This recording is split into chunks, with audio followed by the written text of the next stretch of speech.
আজকে আমরা তাকে সুপারস্টার বানিয়ে দিয়েছি, তখন তার টাইম শেষ কোনো সুপারস্টারই ছিল না।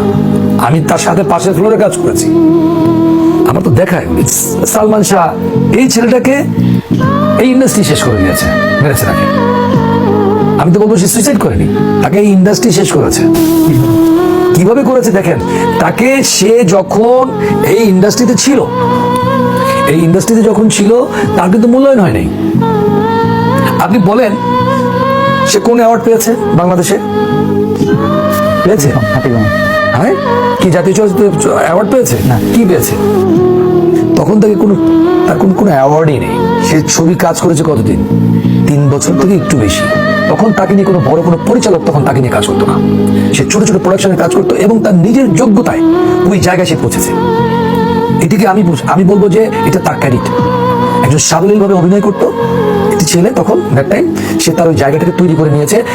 বর্তমানে সোশ্যাল মিডিয়াতে এইটাই বারবার ঘুরতেছে যে সালমান শাহ মারা গেছে অনেক বছর, কিন্তু এখন শুনতেছি তার ওয়াইফের কারণে সালমান শাহ মারা গেছে, তার ওয়াইফ দায়ী। সালমানকে ছেড়ে দিল, সে অভিনয় করতে আসলো, তখন আসার পরে তার ভিতরে এত সন্দেহ কেন আসলো? একটা মানুষকে অভিনয় করতে আসার পরে সর্বক্ষণে যদি তাকে খুঁচাইতেই থাকে, তুমি শাবনুরের সাথে প্রেম করতেছো, তুমি শাবনুরের ভালোবাসো, তুমি এইটা করতেছো, তুমি সেইটা করতেছো, তো ওই ছেলেরা তো সবসময় উত্তপ্ত থাকে, তারও তো কাজে মন বসে না।